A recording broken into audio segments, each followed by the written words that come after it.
Hi, it's Mark at Golden State Ave Videos, and today we're at Mefford Field in Tulare, California. It's about 9 miles south of Visalia, California, right off Highway 99. And today we're going to see an F4 Phantom and a B-17. These are exhibits at the field. The runway configuration at this airport is runways 13 and 31. The runway is 3,901 feet long. And I'll just pan around so you can see the airport.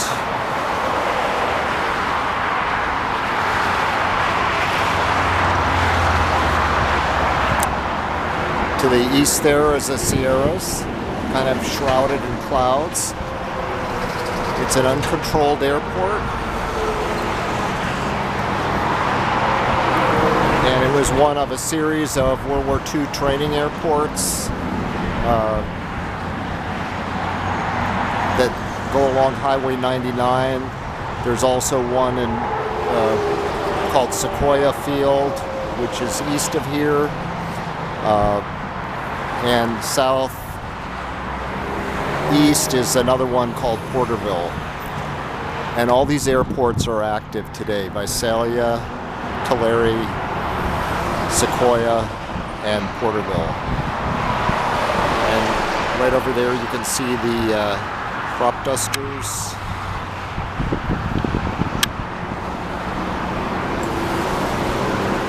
And now we're going to turn first to the Phantom, and then we'll look at the B-17.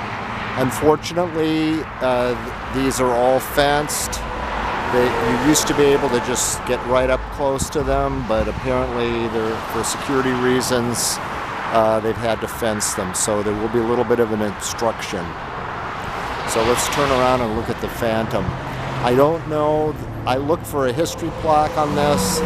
If I get some additional information from AMVETS or one of the veterans organizations, I can put that in the captions, but I do not know the history of this aircraft. But let's go take a look at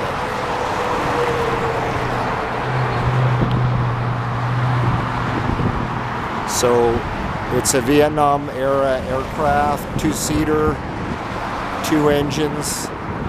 This one has a tail hook.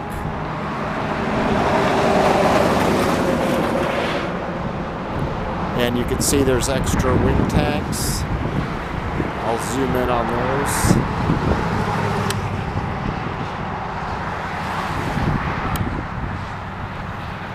And then let's take a look at the cockpit. I'm going to move the camera.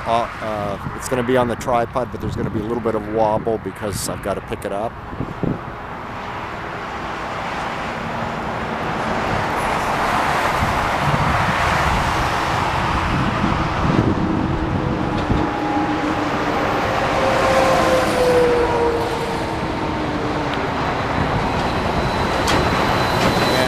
I'll get a close-up of the cockpit. It's a really large fighter aircraft.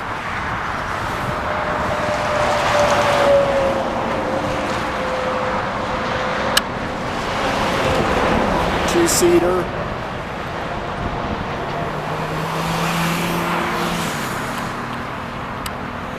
And then we'll take a look around and look at the tail, the exhaust. Tail hook. It's in good condition. It hasn't been trashed. The paint job looks good. A lot of volunteers worked on this, and it looks good.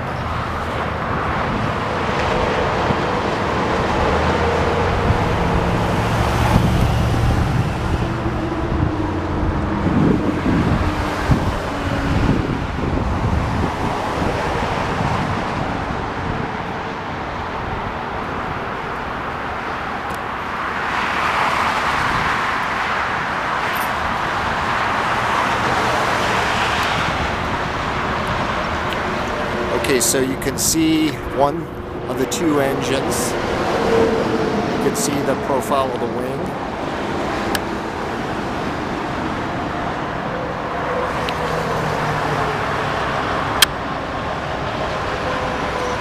And this was a mainstay in the Vietnam era. This was one of the fighter aircraft. And I'll get a shot of the tail hook.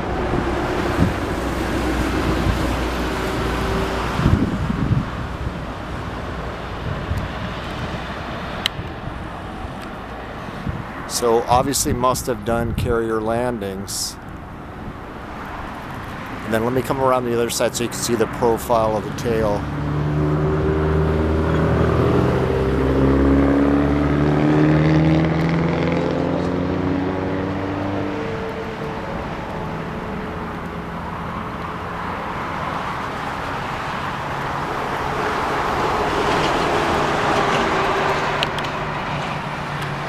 There's a memorial to fallen servicemen from Vietnam era. It says it was dedicated in 1994 by AMVETS Post 56 and AMVETS Post 65. So you can get a good shot of those twin exhausts.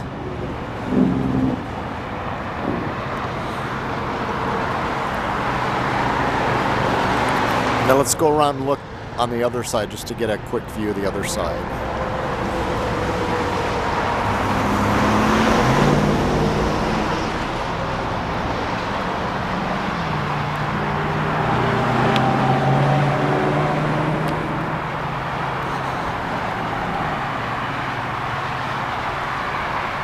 There are many, many names on there that died in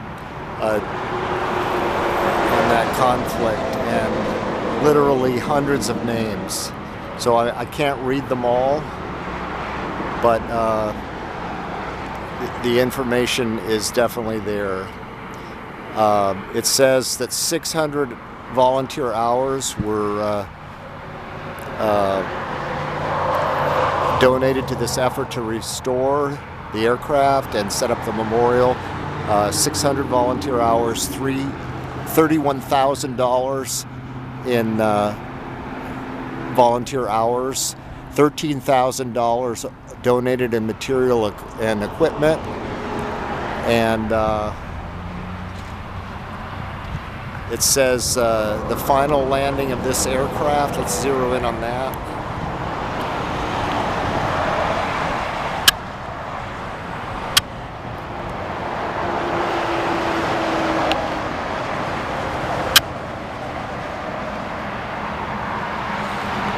It says the final landing was on May 21st, 1994. The pilot was Ty Holscher and the co-pilot was Anthony Betancourt. And I don't know what squadron it was attached to. Let's see if we can see that on the markings on the tail.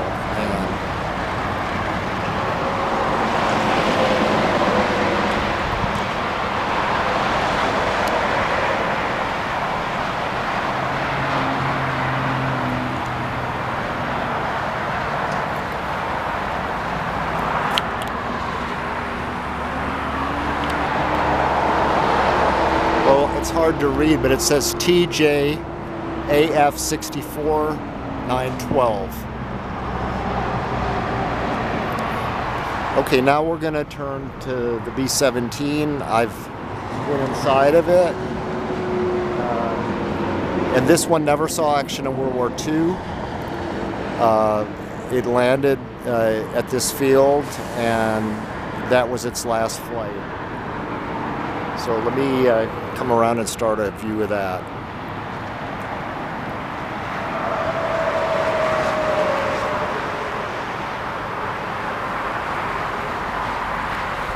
And that one says 4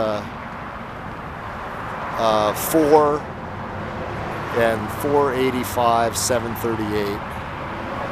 You can see the rear gunner's positioned. You can see the ball turret.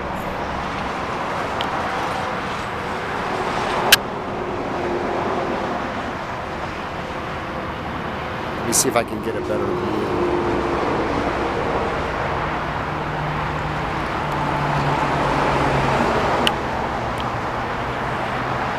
There's the ball turret.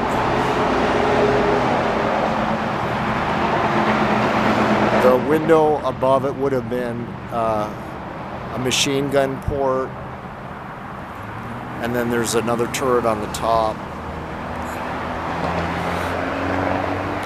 It's just a huge aircraft.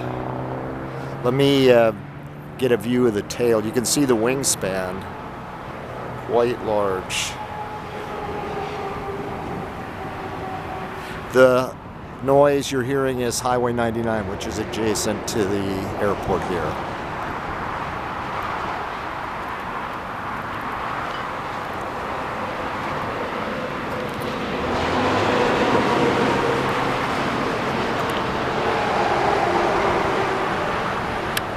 That gives you some idea of the scope. I'll pan around so you can see all the details.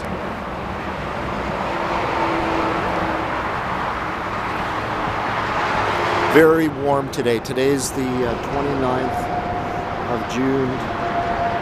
It's about 2:42 in the afternoon. We just had a real heavy hot spell the last few days. It's cooled off a little bit, but it's very warm. I'd say close to 100, if not that.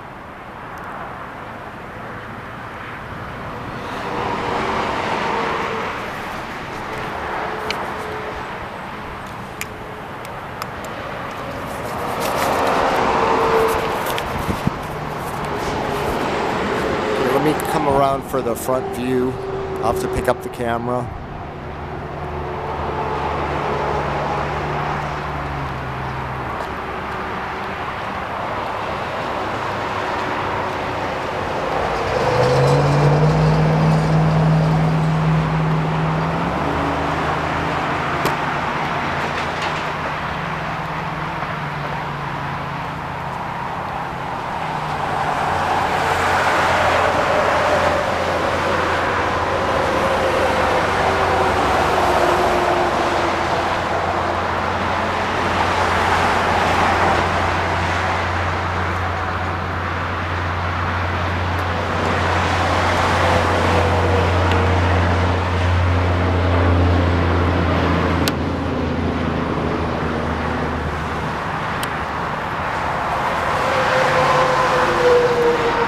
It says the 58th wing.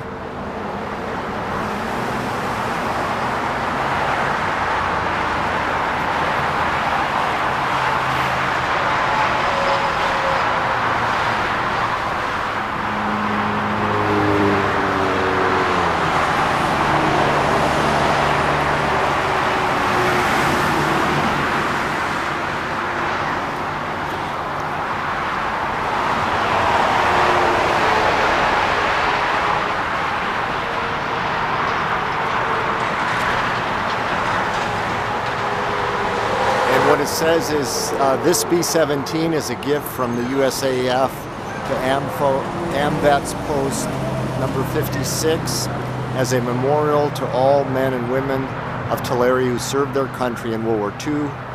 It is also a tribute to our own Major General Maurice Preston, Operations Chief, USAF, retired, who flew this plane to Tulare on August 5th, 1958.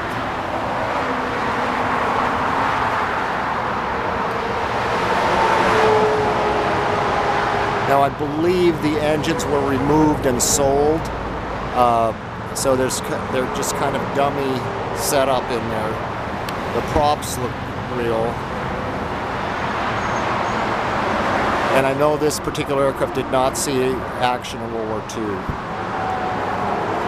And I know at one time it was used as a smoke bomber for the forest fires.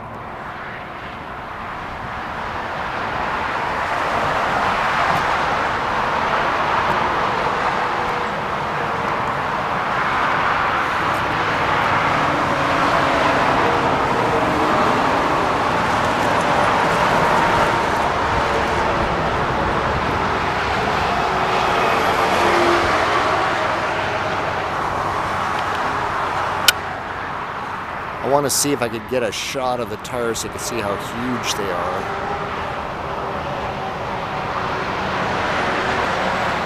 I'd say they're, well, I'm 5'11" or 5'10" and a half, and I would say they would come up to shoulder height, maybe 4.5, 5 feet tall.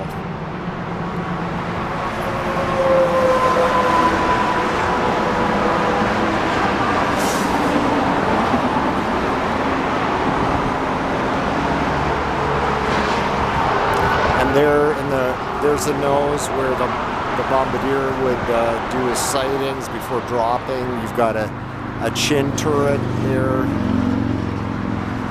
beneath.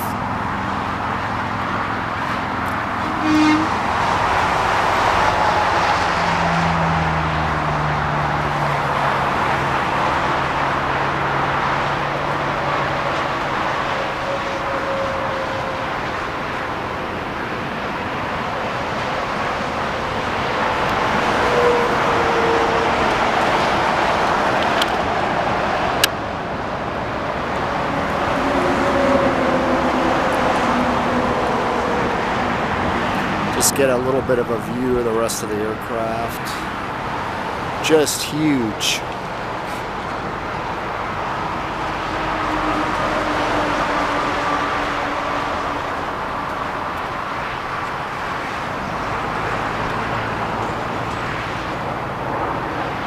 And it says, there's another plaque here, it says, a tribute to the men of the 379th Bomb Group Heavy, only unit ever awarded 8th Air Force Grand Slam Award, best bombing tonnage delivered, lowest losses and abort rate, April 1944.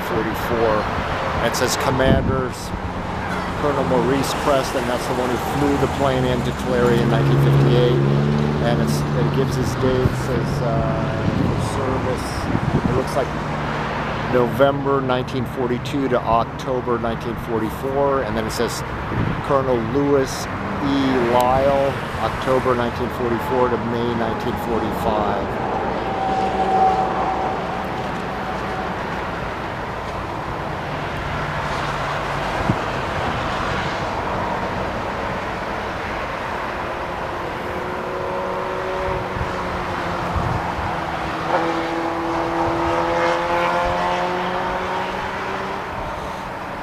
Okay, I'm just going to go around and give you a rear view. And then one more shot at the airport, and then we'll wrap it up for today.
There's a good side view, and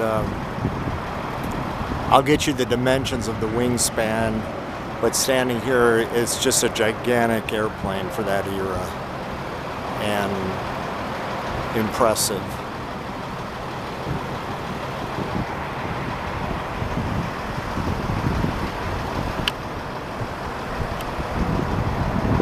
And we'll get a close-up of the tail gunner's position. And of course, the aircraft was unpressurized, so the crews suffered greatly, even though they were in heated suits and, you know, covered up pretty well. It was freezing cold at 35,000 feet, which is the altitude they flew their missions in that vicinity, and you know, just a really tough duty.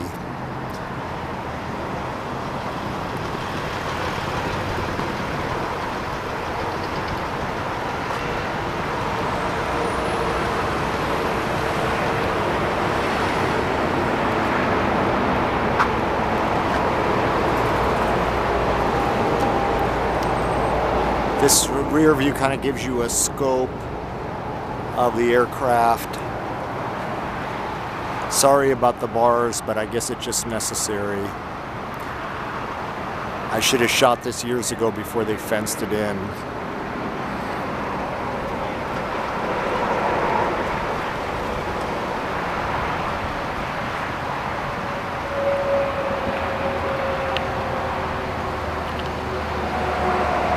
So there's the tail gunner's position.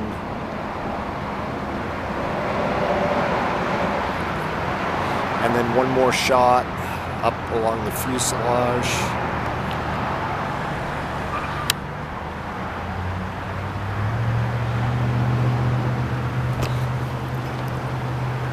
And I'll swing around and show you the airport again.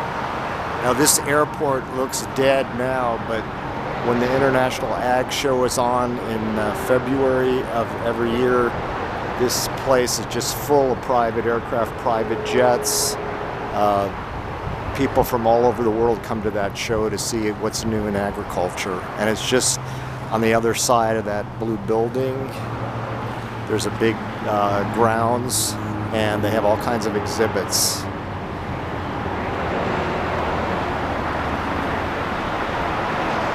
Haven't seen a single plane take off or land since I've been here.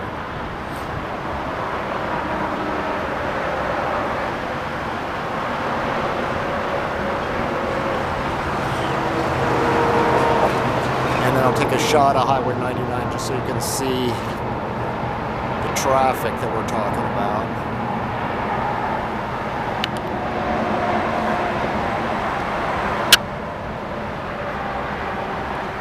And you can see this right on Highway 99. You can get off. There's an exit.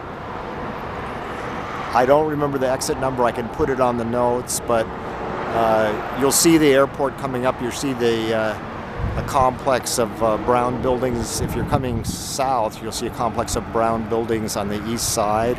And then that's a clue that you're getting close to the airport. And then you take the next exit after that. I'll get the number posted so you can visit it if you want to come through here. So either going south to Los Angeles and San Diego, you can stop here. It's a quick stop. Or you can go as you're heading north to San Francisco or to Oregon and Washington. Kind of unusual. And we'll close out with one shot of the flags, since this honors veterans. And I want to thank you for viewing this, and if you want to subscribe, I got more subscribers, so I'm pleased about that.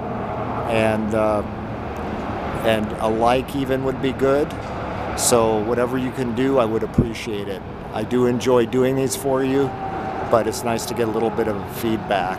And if you want to send an email, you can send it to goldenstateavvideos@gmail.com. That's Golden State AV videos with an S on the end of it at gmail.com, and I can post comments, respond, whatever you're interested in. So thanks again, and I'll see you next time.